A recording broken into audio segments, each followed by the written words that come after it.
Welcome to Talk Cosmos, the show where Sue Rose Minahan and guests unveil astrology's ancient archetypes that continually build the collective experiences in our unconsciousness. Get ready to find your free will from your roots in the stars.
Hear the sound, and we're up here in Seattle and things are a little bit different here, so I'm from home tonight, and this is March 14th 2020, and it repeats this coming Thursday in the morning 5 days from now, which will be the 19th, and our subject is Neptune, 14-year cycle, transiting signs. Currently, it is in Pisces, and that has been since 2012. We'll focus on that. But I did want to bring up a few factors of attention. Tonight is the last night of the second season in the archetype of Pisces. Last week was our 100th show of Talk Cosmos. And as a celebration, I want anybody and everybody to please email myself at info@talkcosmos.com with your name and your phone number, and we'll put you into I want to award someone a full consultation, an astrological consultation, hour and a half. And that'll be next week, which is the beginning of our third season, remarkably. Yes, the third one. So please do that. And if you have any doubts, you can look online. It's for tonight and last week on the 7th. It has those details, but just info@talkcosmos.com. And I'll also give runner-ups 15, 20-minute mini readings.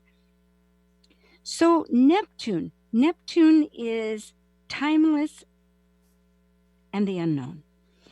These 14-year cycles become like little mini subpopulations, you might say, because it's quite a span of time, but it's not, you haven't fully grown up. And so how we react with our Neptunian consciousness that really wants to, I'm saying two things at once, and I apologize.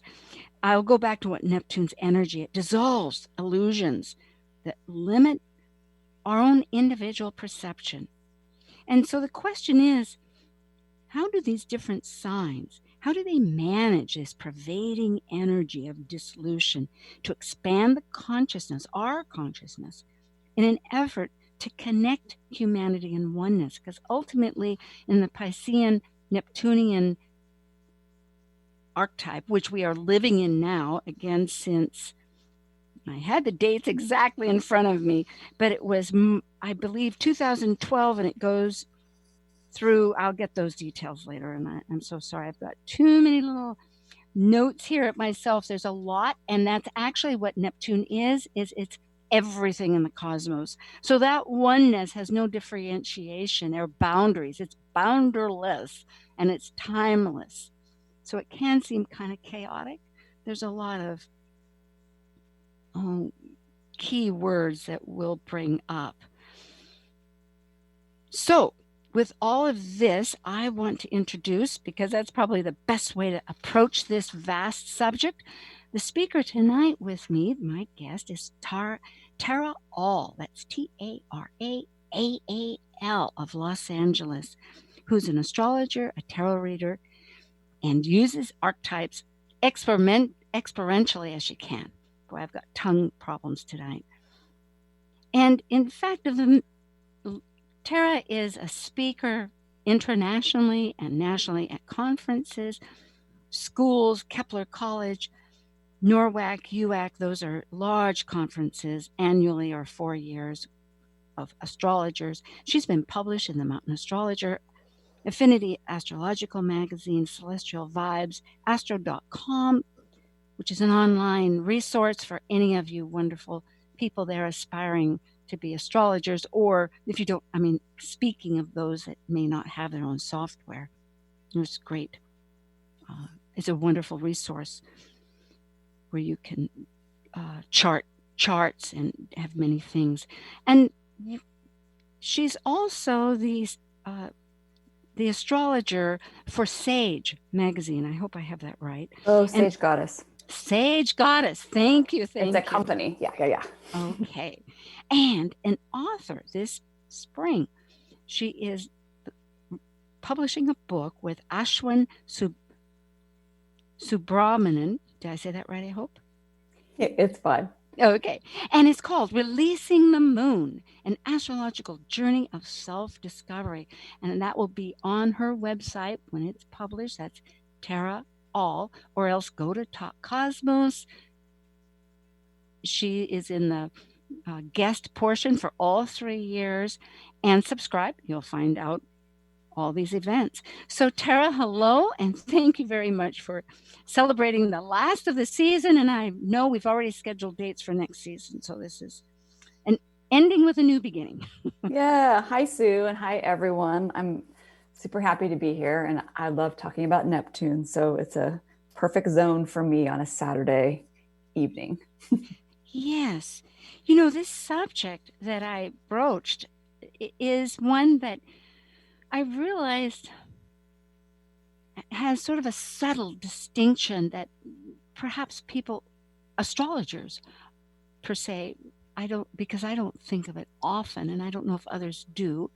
Of course, there's very advanced and of all capacities, so I'm not trying to minimize anything, but there's so many areas of what to focus on in astrology. But this idea that here we have Neptune in its own sign as far as modern astrology goes, and we're both evolutionary soul growth astrologers, and we look to the modern rulers to rule Pisces. And traditionally it was Jupiter, which may have some indication, but really Neptune is the ruler. And so it's such a pure archetype. But then many of us, like I was born with Neptune in Libra, and my mother with, I think it was Leo. And I know so many people with it in Scorpio. And then, of course, it goes on from there, just astrologically. Every another 14 years, it would be Sag, and then Capricorn, and Aquarius. And of course, right now, since 2012, so that means people up to 12 years old have their Neptune in Pisces. Thank you. Yes. So how do we relate? How does that differentiate how we perceive people and things, and what's the essence? And it came to mind, and I'll end with this to you, is that Pisces, because it hasn't any borders, it's the unknown, timeless, encompassing energy of the cosmos and all its dynamics, that any sign it's in is so accentuated in its positive and shadow. Neptune can have hold back, or that's not the right word. Not negate, but it'll come to me. But anyway, I mean, that expansiveness, not just expansive, but the entire limitlessness. And then again, the negative, without those essences. Have you thought, like, what is your Neptune in, Tara? Sagittarius. Sagittarius in the 9th house, yeah. Oh, how glorious. And I say that I have my son in the 9th. And of course, I like to philosophize. That's what we're doing tonight, right? Yeah, I do. But I will say that for my own journey with, for me, so much that Sagittarius archetype has to do with finding your own truth, and so for me, being raised very conservative Christian, it has been a big journey to come to a place of what feels more true and real, natural to me, spiritually, as far as beliefs go. So that's definitely, and I went through big periods of feeling like loss, and Neptune's very associated with loss, right? I mean, what is that, the REM song, right? Losing my religion or something. It's like you literally can go through wherever Neptune is. I mean, natal chart or transit, whatever we're looking at, or wherever it is, we can feel like we're losing ourselves in the context of whatever it's touching. And I think when you were talking about that, it does kind of erode things in the sense that the idea that we've sort of portioned things out into little pieces and say, this is this and this is that, like that doesn't exist in Neptune land, right? So to the extent that we've tried to name and label and categorize and put things in all their little perfect places and say, this means this and this means that, right? Or even memories, right? I've been doing a lot of reading of Krishnamurti lately. And one thing he says is that the whole psyche is memory and nothing else. And memory is linked in time, but Neptune is timelessness. So as humans, when we're working with the Neptune part of ourselves, we're trying to find a bridge between those two things. Yes, that's so true. The moon, of course, is our memory, and a moon was originally, called the memory rather than the Mercury, because the emotions make up our story and all of this, as we know. And I've read this too. Maurice Fernandez wrote, and I've been a student of his, still a student actually, among various people I'm a student of, but he does have this program. So and his book of Neptune, it speaks exactly what you're saying, that it is that bridge between the ego that identifies and builds and protects us and has so much involved, which can be represented as the moon, for instance, how to have a personality, a persona, something that matters to us. Whereas Neptune, that is in the oneness, relates to everybody, is a broader terms, or the higher active two of Venus, which is spiritual love, thinking in those terms, is more impersonal. It is that fascinating way of detaching, or I don't know if detaching, but objectifying, or somehow going into the unknown, so much. Yeah, I mean, there's no delineating. I mean, so let's just talk about our minds, right? You and I can right now say that we're both individually thinking, but from a Neptune perspective, it's all one mind. There is no separate thinking. We just, most of the time, don't want to realize we're that connected. Well, I have thought in many years past, I had some brilliant ideas that come flashing through my mind. And one of them was, I was going to do these music cards. I was involved with music, and the cards would have all the standards because they're great lines, and the music is timeless. It's beautiful. And I thought, it'll be so great. Well, of course, I never did it. Well, amazingly, it took about 8 years, but somebody else did it. It was on the market. It's that collective mind. They just tap right in. And I believe in that very much. Yeah, me too. And in fact, there was a resource in trying to gain a little more information for this conversation we're having. I, Googled, and it says Neptune in Sagittarius was 1970 until 1984. And this little blip which is by sanbeck.org, Astro Neptune, says, which relates exactly to what you're working with here. It says, inspiring visionary imagination, mysticism and religion and philosophy. And then it goes on to say illusions and deceptions, which, Neptune has in anything, Yes. but in this category, in world affairs. Yeah. And I think that's because it's cultural, right? Mm-hmm. Sagittarius is different culture. And then it adds, and politicians concerned about drugs. Of course, Neptune is about, I thought, well, I wasn't sure. And I think whoever wrote this was looking at the highlights that maybe were obvious to this person and whatnot. But this religion and philosophy. Yeah. So in other words, if a person, for those persons born during 1970, 1984, who are the adults managing a lot of our world today, in all kinds of capacities, and parents,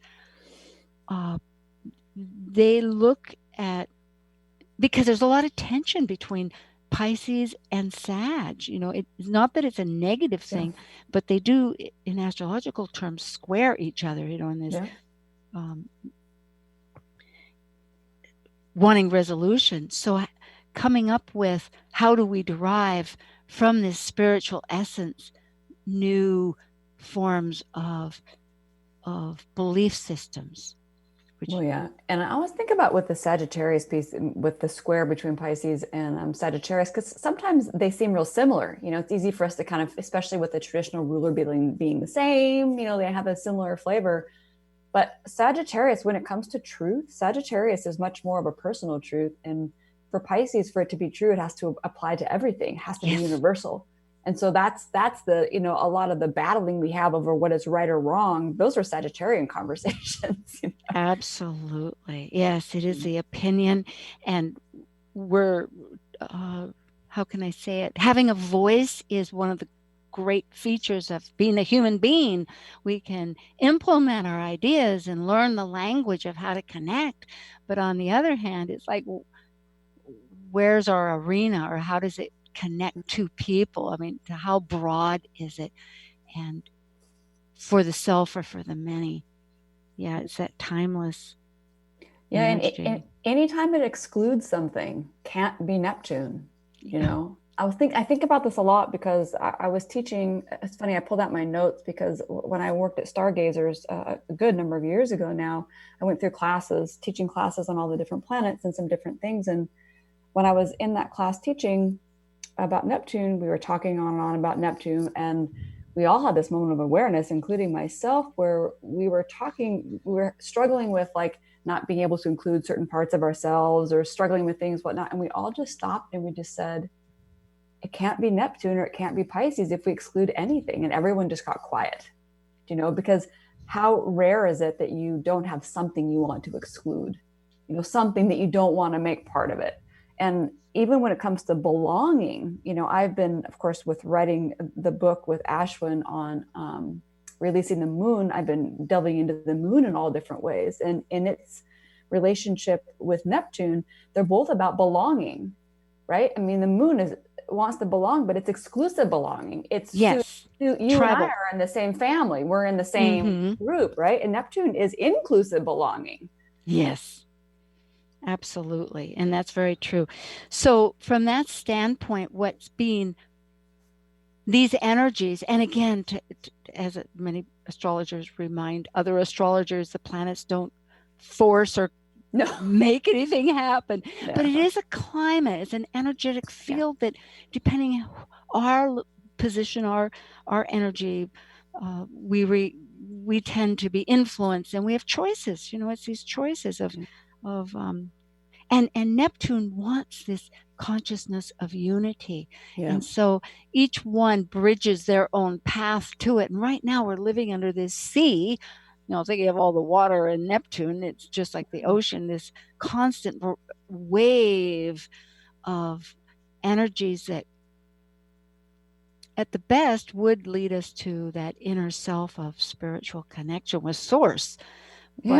And sometimes so do viruses. Yes, there you go. So experiencing that right now in a very literal way. Absolutely. It's just incredible, day by day, week by week, to realize how this is the not, oh boy, my language. And that's the other thing. Pisces isn't so verbal. You know, No, when I get not into at that all. zone, I'm thinking of pictures. It loves music. It loves Yes, film. yes. It's a vibrational in some ways. But the fact is, there's a paradox. That's the word. Because yes, Pisces, Neptune right now is working maybe not in the most way that we would choose to find some unity.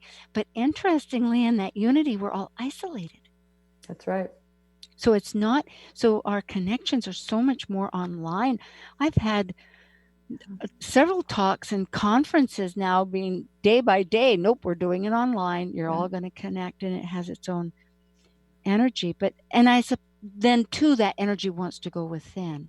So I suppose looking at it from that standpoint, we're all asked to reach within ourselves, but not feel isolated like we're separated. That's the antithesis of Pisces.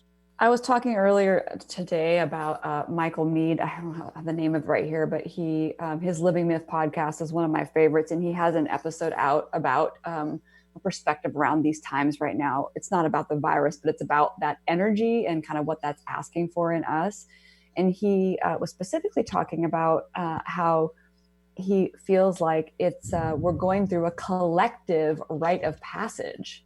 You know, and that are basically like the body of humanity, you know, is being affected. And it may be, you know, he was talking about how the teachings so far about how we really are interconnected, how really what each of us does affects the whole of us, that on some level, enough of us aren't grasping that. And so we are requiring some different classrooms, if you will, to figure that piece out. And so on that front, there's a lot of possibility in it. I mean, it's a terrible, frightening thing, but at the same time, there is a possibility to come together in a different way. So while it's isolating on one hand, there's also a different level of interconnectivity and acceptance that's available to us if we want it. And this, yes, exactly. And it does bring to mind the idea of unity between body and spirit. Because there has been this real split where, okay, we can be spiritual up in the mountain and as yogis. I mean, that's just one example of a pious belief, but no, it's that integration. It's the embodiment of it. So you're absolutely right. It is a way. And this little microorganism that's a bigger predator than the largest predator, which are human beings. So nature, raw nature has its course. And puts us in our place sometimes. Yeah. And, you know, it reminds me too of Poseidon, because mythologically, Neptune and Poseidon was the Greek form of one of the three brothers, you know, Zeus and Uranus, and the outer planets actually of the world, the heavens. And I'm saying this for the audience, the heavens of Uranus, and Zeus of the gods, and then Poseidon, thank you, of the oceans. But Poseidon was of earthquakes and storms. He had nature has all its dynamics. It's not in order to make change, we know that the temperatures change, and therefore the rains and the snow and the winds and the tornadoes and the intermixture of water and air. And there's a lot of drama in nature. So there is creating and destroying. That's the framework. Yeah, and they don't exist without each other. You know, it's a one full thing.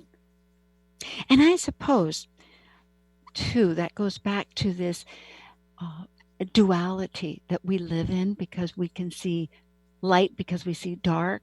You know, on a spiritual basis, they say, look at the dark to see the light. Well, you can only see the light if there's darkness. You know, that's like, yeah, that's right. And so many, and painting, my grandfather was a painter, and I've always, perhaps to connect with this person that I never really knew, he died when I was 2, that my mother's father, that I would look at what he drew, and then I love to draw and paint, as you do. You draw, and you do too. And in other words, contrast makes shape. You have to have that light and dark in order to see something have form. Yeah. So many ways that it's part of life in every frame. Yeah, so that this idea with Neptune is at the same time as we're existing with this form, there's also a formless aspect to ourself, and that's the part that Neptune, that's the part that ultimately unites us, and that's the part that is sometimes unsettling for people to experience. Right? Sometimes people will have mystical, quote unquote mystical experiences, and if they're not welcoming to them, they feel overpowering, right? Or they feel unexplainable and frightening. Anything with Neptune can, because it can feel like forces greater than you are taking you over.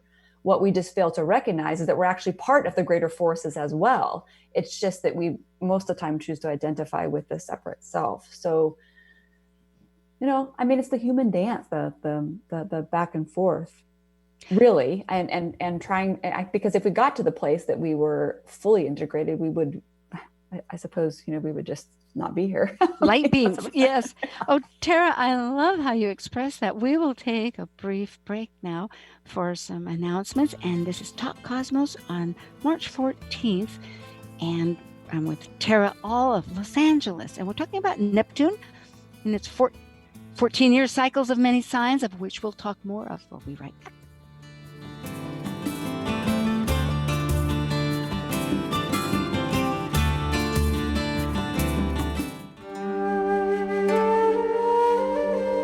While we take a break from this week's edition of Talk Cosmos, let's take a look at this cycle's archetype. We are currently in the yin period of Pisces, ruled modernly by Neptune and by Jupiter in traditional astrology of the ancients. By leaving a cycle based on the equality of all humans and brilliancy, Pisces concludes the 12 signs that energetically encompass the entirety of the universe, where humans have no control. As a mutable water sign represented by two fish swimming in opposite directions of the forces of life, we experience in Pisces the collective unconscious energy of the unknown. Intuitive, psychic Pisces completes the seed cycle, initiated with Aries' willful separation from the Piscean womb.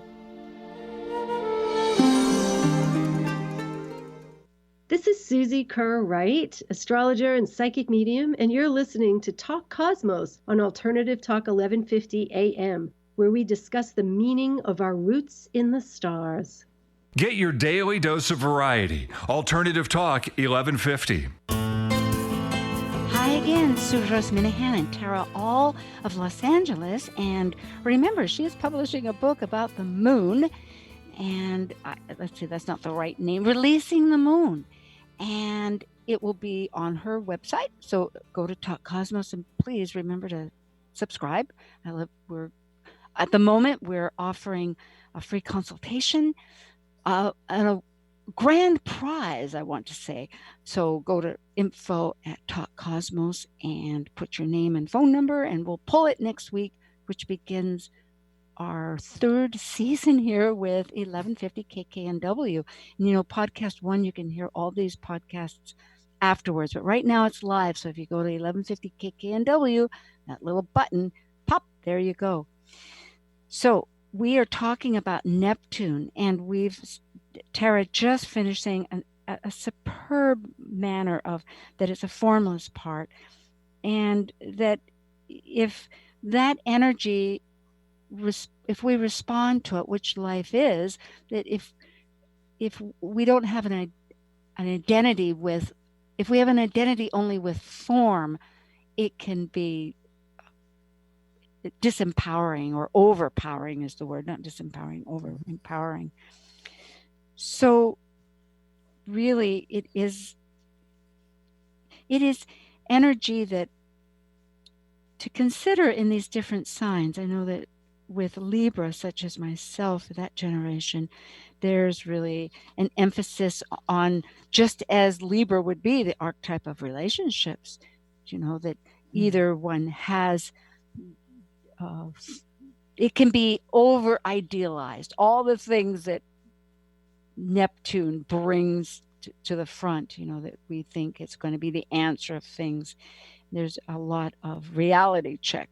sometimes by giving away our power to another, to the external. So once again, it's a matter of knowing and having self-worth in ourselves to have a fulfilling relationship.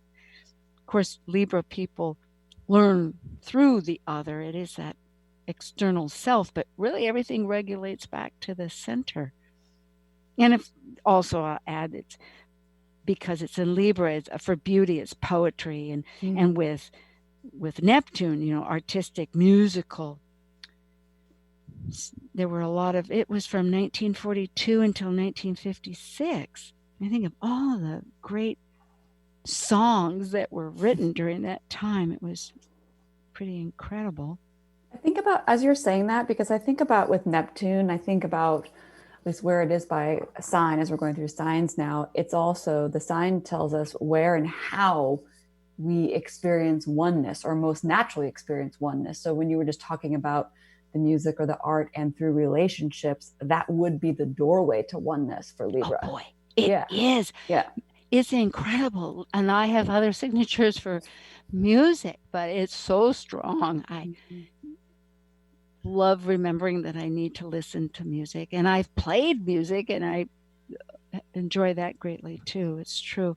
And I was thinking about the relationship between Libra and Neptune, because by sign it's quincunx, meaning that for non-astrologers, it's not visible. If we look at the chart, the way Libra's across to the other side, and anyway, we could define how it is, but it's hidden. It's not quite. So it's an adjustment. I was just going to say the exact same thing as you did. Yeah, it requires an adjustment for those two to work together. It does, and I think really in a creative way that is through music. All those associations with the oneness of the world. How do you express that? It is through poetry. It is that mystical way of not being linear. It's not a linear energy, Neptune. Now, if for Scorpio, and we can go back to Libra or Sag, which we are, but which is interesting too, because Sag and Libra are sextile, and so they connect. You know, it's like they are neither one, but they have little steps that they can walk along together and say, yes, I see the view. That's nice. Thank you. Go ahead. But for Scorpio, that's an intense, and it's a water sign too, just like Pisces. And that was from 56 until 1970. So Scorpio, I was talking to a friend who's Scorpion. She's not Scorpion. Actually, she was born into a Scorpion family. Amazingly, like a whole family, either sons or the moon, or it was pretty, which happens, you know, when we're living through a certain energy, I think. But here it does say, well, at any rate, let's see. Well, I had a couple of thoughts on Scorpio. I mean, back to this, if we just sort of stick with how does each sign experience oneness, or how are they coming to that oneness, that with Scorpio is very much about with intimacy. You know, it's about merging with something greater than yourself. So this is where we can get everything from sex to the occult, you know, to different sources of power, because really that sense of oneness comes through letting go of oneself and being vulnerable to merge up with something else, you know. So union is a good word we can use there. Exactly. But what she was saying too is because Scorpio is so focused and deep that, unlike Pisces that would be inclusive of everything, it chooses what is going to have life. She didn't say it this way, but I'm thinking because Scorpio has empowerment for that gives life to them. You know, they want to avoid what's outworn, you know, that's phases that are finished. And so it needs to have just something is sustainable as a resource that they can exchange with, like you say, that's deep. And they need to feel alive. That's why one time Scorpio pushes the edge, you know, pushes the boundaries, because they need to feel alive. Yes. To the point where it can flirt with daring of things, which I think recognizing the shadow of all energies has value, because Neptune wants also to escape this overflow of energy at times, because like I say, there's only so much our mortal coil can identify with, or understand. So from that standpoint, and neglect is the word I was thinking, the absence of something. So the absence of intimacy would take a lot of trust. If a person's been hurt, that's a very appropriate reminder, because Scorpio is so deep, and it gives all, to. It's to the death and beyond. Yes. But the one thing too, if we just think, because you were just saying, if someone has been through something difficult, where Neptune sits, it also shows us, where we need to have faith, where we need to have faith in something. And so that can be oftentimes facing the disillusionment or the things that have happened before, so we can reestablish a new trust and faith in it, which is terribly frightening if you've been vulnerable in a relationship and hurt. Yeah. But they have this, yes, and a link could be the psychology, because Scorpio is very psychologically oriented as to why, it wants truth. There's many ways of how truth gets emphasized in the archetypes, and like Sagittarius, it wants higher truth, and Neptune of timeless truth, and Scorpio too wants the truth at the moment, give it or. So what I'm getting at is that through being perhaps given their intimacy, if it's been rejected or abandoned or misused or abused, which may happen in life to people. So at any rate, what I'm getting at is that experience of working through the psychological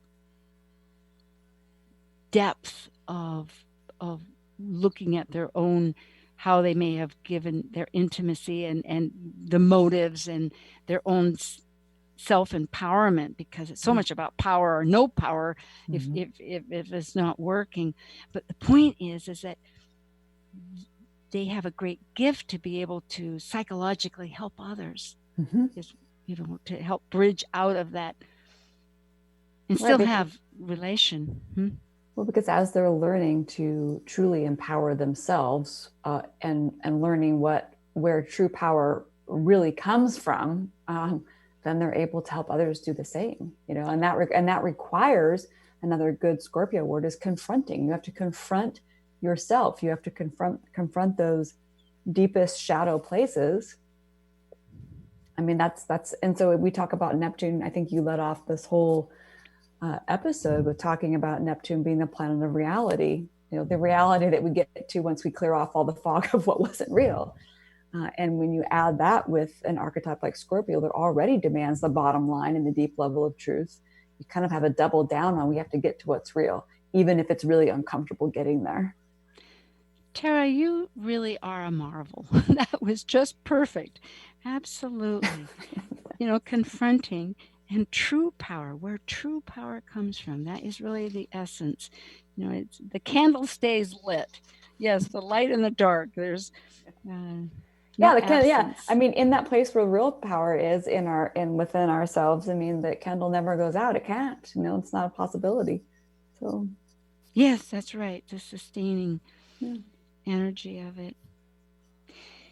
Yeah, part of this thought was too looking at parents. I was thinking how, because in astrology, there's so many talks about, well, I don't know if I want to go there. It gets a little bit far away. Well, if we get to, we can go into that relationship business, but that's okay. Neptune and Libra, you can just stop there with too many relationships. Yes, talking to myself. Maybe we should. Maybe we should touch on the signs that people that are most like what people that are alive. Yes, we've already done a few of them, but I feel like that's what I was thinking too for the younger people. Yeah, like Neptune and Capricorn. Yeah. Yeah, exactly. Thank you very much. And when I looked at that, I thought, nope, there's a few we haven't touched on. And Yeah, we did. the one, yeah, Neptune Capricorn is 1984 until 1998, and that was during the dot zone time, right? Or what was it called when all the internet dot .coms. Say again? Do you mean the .coms? Yes, the .coms Yeah. were big. And here, just this little blurb says, giving fantasies about wealth and fame. Right. I mean, Capricorn has high ambition, practical idealism. It's practical. Capricorn is an earth sign at once, but Neptune is ideal. Manipulation by powerful financial forces. Mystical traditions, because it is tradition, and it is Neptune. That would be an interesting one to think. I think Wayne Dyer was huge during then, and so many people. And what about authority? Like the illusions of authority, because think about those younger generations, that they don't look at authority the same way as us older people. There's a whole different view. And I think with that Neptune is a bit of a haze around what authority actually means, which to me is a very Capricorn concept. Well, I like this because really, I have Neptune in the 12th. No, not Neptune. I have Saturn in the 12th, depending on which house system, but several like Porphyry and Koch. And to me, I really look at nature's laws. And I recognize progressively as I've grown in life, lived in life, that man-made laws have purpose. And that's the whole reason they need to be really protective and assist. But questioning really the value of laws is really, I think, it gets to the boundaries and ethics, because Capricorn is all about ethics and karma. So like, why do we have these laws? I mean, it gets back into, well, I was thinking of a story that doesn't really relate, how well, the story was that you have a turkey and you put it in a pan and everybody cut off the sides, and they said, why do they do that? Well, it turned out 4 grandmothers before didn't have a pan that was big enough for the big turkey.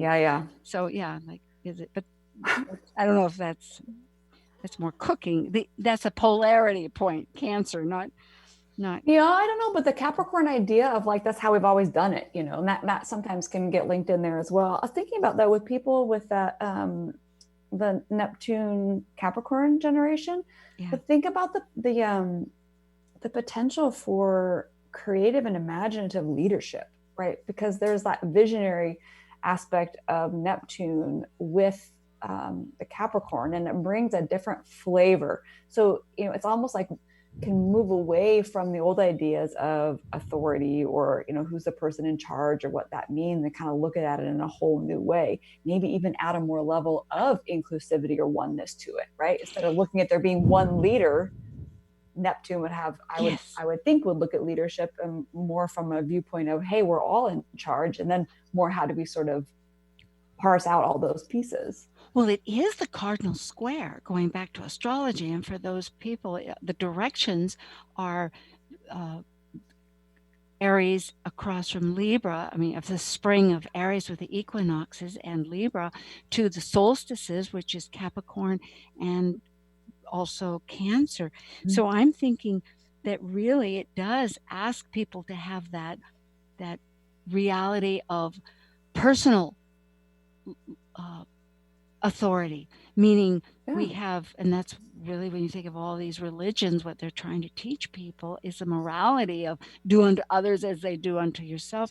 And I'm thinking of taking ownership for all our responsibility for ourselves, for our actions, or what we see mirrored in front of us without projecting like the Libra energy might want to do. That's across from me, and we're talking from astrologically from Aries as this ascendant beginning, and looking across that blueprint, but taking ownership. I see it because that's part of me that I need to recognize and shift. I mean, of course, the shadow side could be over-identifying yourself with the authority or the person who's in charge. That's true. But everything has a shadow side. But I just feel like in general, this feels like a sort of seeing that sort of societal structure for what it really is and the hierarchy for what it really is, and being open to looking at that in different ways. And we need that. Absolutely. In fact, I was just thinking what that age group is right now, because they're really very much coming into real command. I mean, when you think of opportunities, I don't know when I say that just how friendly the world has been for housing and jobs and everything else and opportunity. But what years did you say it was? Something 1984 to 1998. So the oldest one is 36. That's not very old. Yeah. I mean, when I say not very old, I mean there's still 20s and 30s we're looking at, right? Yeah, so, they're hoping and building and looking for opportunity and have maybe families and children.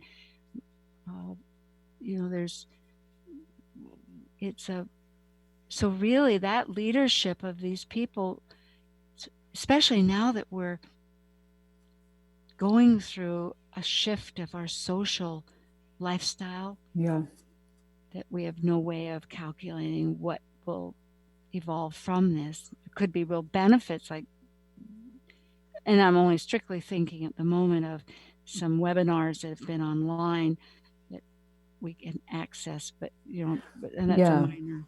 What's interesting though, if we just kind of rerun again this, how they might experience oneness or find a sense of oneness. I mean, a lot of that can be through because this Capricorn can be through who they are publicly in the world. And I don't like to use the word career, although it fits here, because not everyone has a quote unquote career.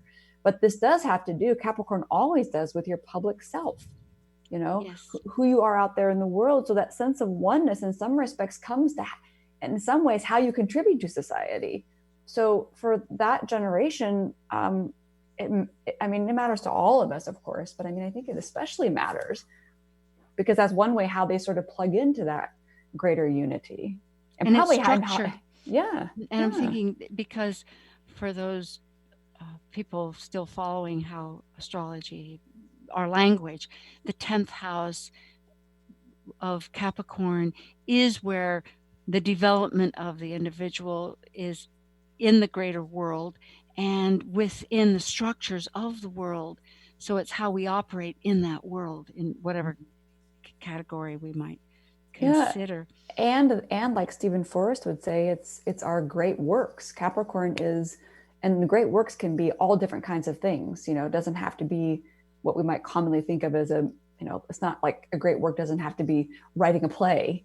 It could be raising a child in the best way you know how. But but this piece about somehow contributing our great works to the world, and that comes, with time and patience and endurance and focus. There's so many ways. I have a sister who paints the graffiti. I mean, she doesn't do graffiti, but she paints over it.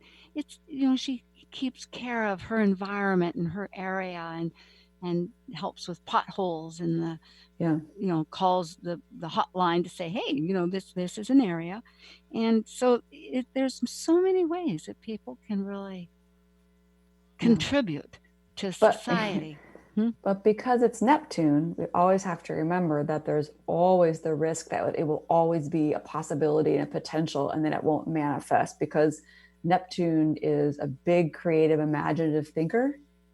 And it can have a hard time sometimes making things happen. So we can know that this desire or this innate sort of wiring will be in individuals that have this Neptune in Capricorn, but whether or not it can actualize is a whole, different conversation. Well, I think there is some reality in that. And again, it's a shift of how we see things, because remembering it's Neptune, that's the spiritual, the connection to the oneness of the source. And I know that when we're doing the Capricornian archetype just this December, January, and of course we have the eclipse on Christmas Day, and then there was January 12th, the close planetary connection between Pluto and Saturn, which will go on for the next 37 years or something as an energy cycle. So there's all this Capricornian energy plus the South Node at it. So there's this matter of integrating and releasing what isn't working and working with what is. In other words, through all that was a reminder often that it is also spiritual. You know, it's not just this measurable form that we see, but all things that manifest come from within, our feelings and who we are and our connection with higher source, or all of that. And that's why it's ethics and why it's so karma so important. So out of this, there could be a whole new sense of teachers and and elders eventually. Yes, and it takes time, come to think of it. Go ahead, yes. No, I was just saying, as you were saying teachers, I'm like teachers and wise ones and sages. I mean, whatever words we like to use for these, but and in Capricorn, when I think about it, it's a pretty hard road to hoe because, you know, Capricorns are so capable and see the steps involved to get to goals, and they work at it. You know, they really a lot of effort to build, and so it's been often said that they're old when they're young, and they're young when they're older. Yes. You know, Yeah. so it could be that this mastery. And Laura Nalbandian, who's of Seattle, that both of us have been students of, and you really proficiently went through. And just today, I listened to this wonderful lecture that she did with Washington State Astrological Association. And it was online because of the situation here in Seattle for the very first time since 1986, because that's our astrological community here that is open to everybody. So I'll give that a plug. Now, what was I saying? My goodness, I was talking. She said something in the talk you listened to. Yes, I did. I listened to a lot of what she was saying. No, but that's what you started by saying. She said something. It was going to be good. We're waiting for it. Oh boy! But what did we say before that? I was talking about Capricorn. Capricorn. Yep. And you said that Capricorn tends to get younger as they get older, and older when they're younger. Yes.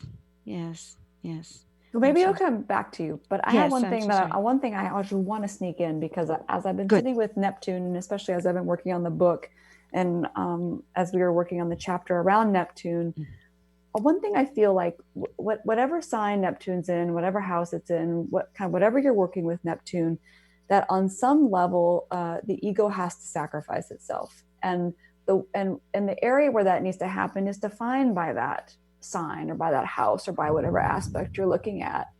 And because Neptune is selfless, what I mean by ego sacrifice is, I mean, there's something about the idea of separate self or separation, something about what you've clung to in the past. Something has to be surrendered, which is it's a wonderful word for Neptune. It is. And it's with this idea that the consciousness that embracing beyond our immediate world, that personal world that we've created and necessary, but there's the unknown beyond it has a connection and a spiritual unity that can purpose, of within. That's so absolutely true.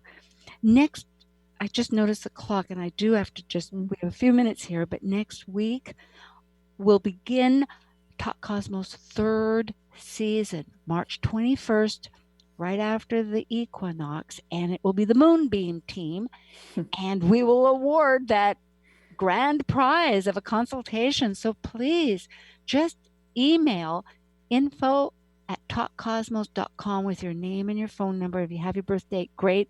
The winners, I'll certainly get that information. I'll be really glad to give a grand prize consultation and runner-ups. And Tara All from Los Angeles is speaking with me tonight. Certainly go to Talk Cosmos. You can see our past archives.